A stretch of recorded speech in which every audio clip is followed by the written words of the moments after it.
Sunday the 17th of, what are we now, February. So, this is the dollar index, which I've not really paid too much attention to recently. When you look at the weekly chart, there wasn't really anything going on here that I could make any sense of. So I haven't really looked at it. Well, I haven't really bothered to report back to you on it. Starting to make some sense now, perhaps. Let's have a look. Right, the last time, this rally, this recovery, this year-long recovery, topped out just below the 61.8% fib at 97.87. Where did we get to? 97.71. Right, then we broke what I think is a rising wedge pattern, which would fit in with a sort of pause in a bear market. This is a weekly chart.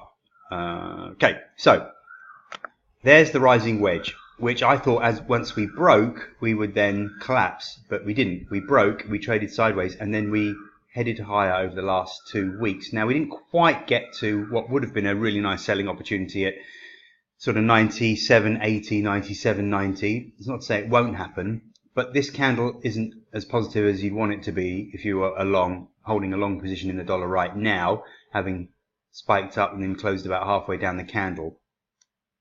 This makes me wonder, are we forming a head and shoulders top?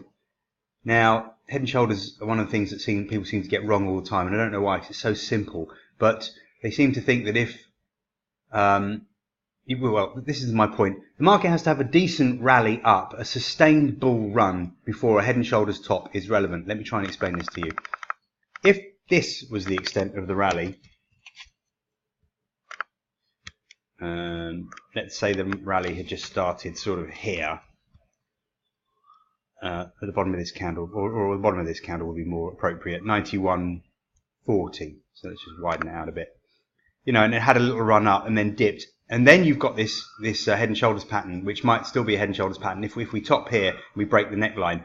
That's not relevant. You've got to have a sustained rally. You can't just have like a few weeks of a run and then a head and shoulders pattern that is built up over months. It's got to be all in proportion. Does that make sense to you? So I do think this is in proportion. It's one of the things that really irritate me. I see loads of people calling head and shoulders tops on Twitter and the various social media channels after a very tiny run up. They say, oh, look at this huge head and shoulders pattern. It's not relevant, but this one is, I do believe. So, right, this could well be the left shoulder, this could well be the head, and this could well be the right shoulder, especially with this negative candle here. Now, if this is right and we come down, by the time we get there, the 200-week moving average will have probably met up with the neckline to the head and shoulders around 96.00, well, 95.90, 95.70. It would be the right thing to do to wait and see if this plays out rather than sell it now in the hope, because you're right in the middle of no man's land, what I would call it. You either want to sell it up around 97.70, 97.90 and look for the double top around the lower trend line of the wedge and the 61.8% fib. That would be a nice place. That would be certainly a place worth attempting a short, looking for the double top around the obvious resistance level, or just wait, see what happens down at 95.90, 95.70, and if that breaks, then we have completion of the head and shoulders pattern, and then we can get short and see if the market dumps. It's worth looking at it on the daily chart. So there's the left shoulder, there's the head, and perhaps this is the right shoulder. Some negative candles, well, certainly a negative candle on Friday, new high, lower close. So that's pretty much shooting star, engulfing, whatever it is. You know me, and the names of the candles, I don't know, but I know that that's a negative candle.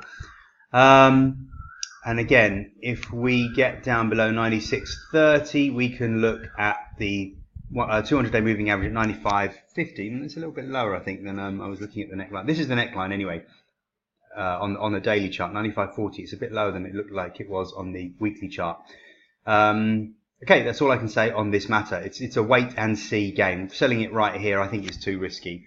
You'll notice these green lines are Bollinger Bands. I've put them back on my daily charts because so many markets are trending sideways, and they can be useful in a sideways trending market. They're no good when the market is moving in either up or down direction.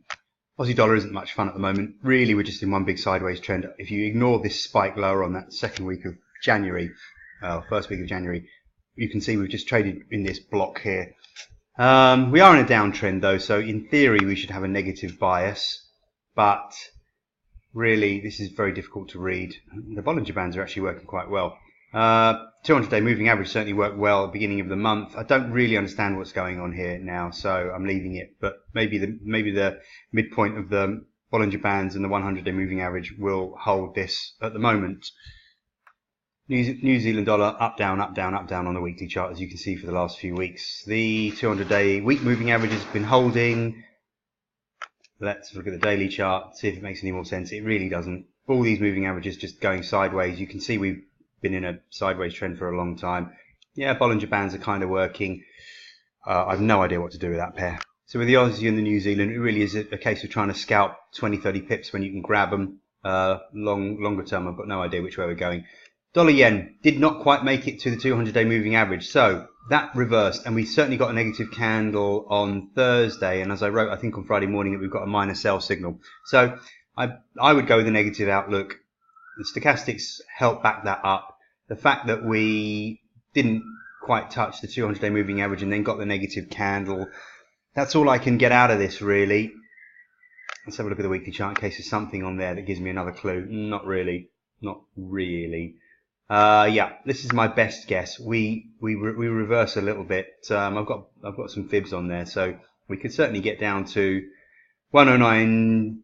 Where was that? 109.70, 109.60. Yep.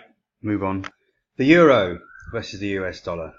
Right. What I'd love to see is something that matches the head and shoulders pattern in the dollar index. So I could say, there you go. Similar pattern in the euro, inverse head and shoulders showing that the euro is going to rally against the US dollar. We haven't got it.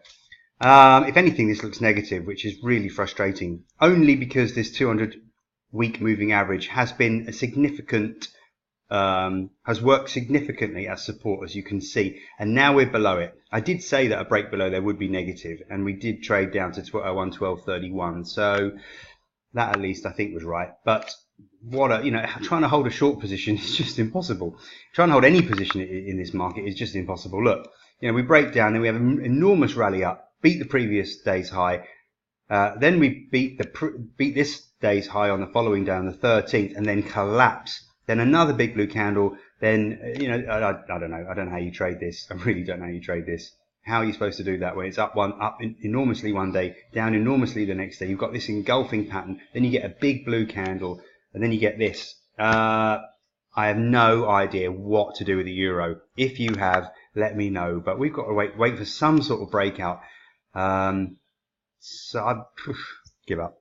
US dollar versus the Canadian dollar is clearly in a bull trend and has been for since Q3 of 2017. So it's not an easy bull run to hold a long position in, but it is nevertheless a bull run. Right. No indication yet that the bull run has ended.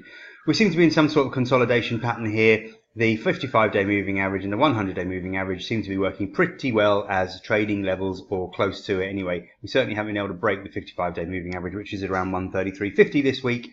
Watch the 100-day moving average, which did a good job of support every day. 1, 2, 3, 4, 5, 6, 7. On 6 days out of the last 7 trading days, the 100-day moving average has acted as good support at 132.37 at the moment. And it also ties in with the midpoint of the Bollinger Bands. So if we're going to trade sideways, that's what you're going to have to do. If we hold below 132.20, then maybe we'll dip to the 200-day moving average at 131.45. And then you've got to watch this little lower end and Bollinger Band at 130.90, 130.80. It's best advice I can give you on something that isn't really doing anything, but if you've managed to at least scalp in between these levels, you've done okay. Gold in a nice bull trend. Now, I'm really happy. Maybe I'm just really lucky. Gold's been good to me. We were hopefully buying down around close to $1,300 last week, and I did predict that the market would come off. So gold, if I'm hoping all you've done is trade gold, because if that's the case, then you've made money. Some of the other markets have been dreadful. Right, we spotted the top. We were short around 13, 24, 26, and I don't know if you managed to run the shorts. It would have not easy, up one day, down the next. But anyway, in the end, we did hit that support level in the low $1,300 area. I had to revise that level up a bit. I had it down at, I think, 12.99.97 or something like that, and I had to revise it up, and in the end we just managed to catch that low, and we've had a good run up. Now we're hitting this trend line, and more importantly, if you see on the weekly chart, right, the weekly chart is showing that we've got this trend line, really important trend line, going back to Q3 2017, and then we've got the 500 week moving average up at 13.27 now. It's climbed slightly, so this is going to be an issue. 13.24, 13.27 is the big resistance level. Is it worth a short? Yeah, probably is worth a short. Look how overbought we are on the weekly chart. There's a lot of bulls out there in gold as well. There always are in a market that's gone up a lot. Fair enough, trend followers and all that, but it does make you wonder whether this will be a peak, even in just the short term. And maybe we'll retest 1300.